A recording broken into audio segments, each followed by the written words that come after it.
नमस्कार। Hind model school की digital कक्षा में आप सभी का स्वागत है। आज हम व्याकरण के भाग इस टॉपिक पर चर्चा करेंगे। व्याकरण के कितने भाग होते हैं? व्याकरण के 4 भाग होते हैं: वर्ण विचार, शब्द विचार, पद विचार, वाक्य विचार। ठीक है, तो सबसे पहले वर्ण विचार है। तो वर्ण विचार है, उसके बारे में हम पढ़ेंगे। ठीक है, तो वर्ण विचार में सबसे पहले क्वेश्चन बन रहा है कि वर्ण किसे कहते हैं। कि भाषा की सबसे छोटी इकाई ध्वनि है, इस ध्वनि को वर्ण कहते हैं। या हम यह भी कह सकते हैं कि वह छोटी से छोटी ध्वनि जिसके और टुकड़े न हो सकें उसे हम वर्ण कहते हैं। ठीक है, भाषा की जो बुनियाद है वो क्या है? वर्ण है।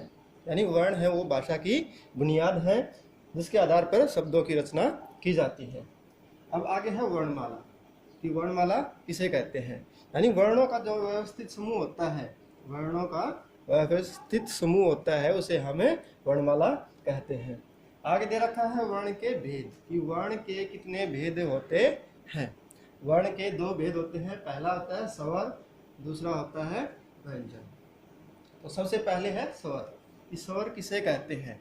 जिन वर्णों के उच्चारण में किसी अन्य वर्ण की सहायता न ली जाती हो उसे हम स्वर कहते हैं। यानी जो वर्ण स्वतंत्र रूप से बोले जाते हैं उन्हें हम स्वर कहते हैं। ठीक है, स्वरों का वर्गीकरण 2 आधार पर किया जाता है। एक तो उच्चारण के आधार पर, दूसरा है लेखन के आधार पर। उच्चारण के आधार पर इनकी संख्या होती है 11, जैसे ए, आ, ई, उ, री, ए, आई, ओ, औ।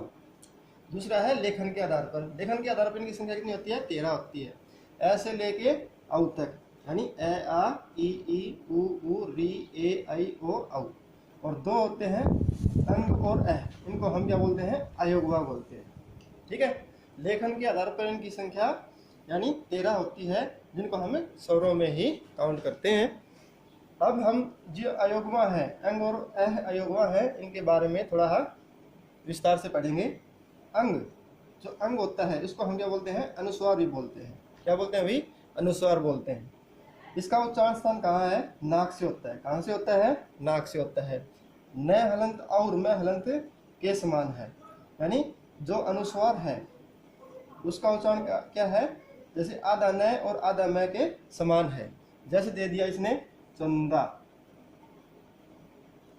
ठीक है, तो यहाँ न आया हुआ है इसमें, तो इसका जो प्रयोग है अनुस्वार के रूप में हुआ है। ठीक है, दूसरा इसका प्रयोग है वो पंचमा अक्षर के स्थान पर भी होता है भाई।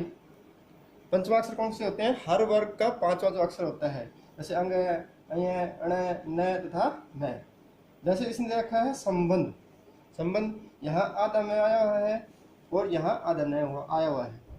तो इसका जो अनुस्वार है, अनुस्वार के रूप में हम इसका प्रयोग कैसे करेंगे? जैसे संबंध। ठीक है, तो ये न और न की जगह यहाँ हमने क्या लगा दिया? अनुस्वार लगा दिया। ठीक है, दूसरा दे दिया विसर्ग। यानी अ होता है, अह को हम क्या बोलते हैं? विसर्ग भी बोलते हैं। इसका उच्चारण है वह किसके समान है? के समान है। किसके समान है भाई? है के समान। इसका प्रयोग तत्सम शब्दों में, यानी संस्कृत के तत्सम शब्दों में इसका प्रयोग होता है। जैसे अतः, दूसरा क्या हो गया? प्रातः आदि। ठीक है, अब आगे है स्वर के भेद। कि स्वर के कितने भेद होते हैं? स्वर के 3 भेद होते हैं। पहला है हर्षव स्वर, दूसरा है दीर्घ स्वर, तीसरा है प्लुत स्वर। ठीक है, तो हर्षव स्वर क्या होते हैं इसके बारे में हम पढ़ते हैं पहले। कि हर्षव स्वर यानी जिन वर्णों के उच्चारण में सबसे कम समय लगे, जिन वर्णों के उच्चारण में सबसे कम समय लगे उन्हें हम क्या कहेंगे? हर्षव स्वर कहते हैं। इनकी संख्या कितनी है? 4 है। इनकी संख्या कितनी है भाई? 4 है। कौन कौन से हैं? ए, ई, उ, री। तो ये क्या हो जाएंगे? हर्षव स्वर। दूसरा है दीर्घ स्वर। ठीक है, कि दीर्घ स्वर किसे कहते हैं?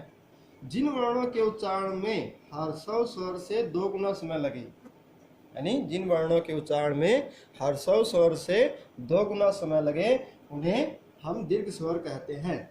इनकी संख्या 7 है। कौन कौन से हो जाएंगे? आ, ई, उ, ए, ऐ, ओ, औ। ठीक है। तीसरा है प्लुत स्वर। प्लुत स्वर किसे कहते हैं? प्लुत स्वर किसे कहेंगे भाई? कि जिन वर्णों के उच्चारण में हर्षव से यानी हर्षव स्वरों से 3 गुना समय लगे, 3 गुना समय लगे, उसे क्या कहेंगे? हमें प्लुत स्वर कहेंगे। इसका चिन्ह क्या होता है भाई? इस तरह से होता है। इसका प्रयोग कहाँ होता है? जैसे ओम, जैसे ओम लिखते हैं ना, तो यहाँ इसका प्रयोग हुआ है। ठीक है। इसका प्रयोग और कहाँ कहाँ होता है भाई? जैसे नाटक हो गए, संवाद हो गए, या किसी को पुकारने के लिए। ठीक है। तो इसमें कोई प्रॉब्लम है तो आप पूछ सकते हैं। ठीक है। तो और आगे जो व्यंजन है उसका हम आगे पढ़ेंगे।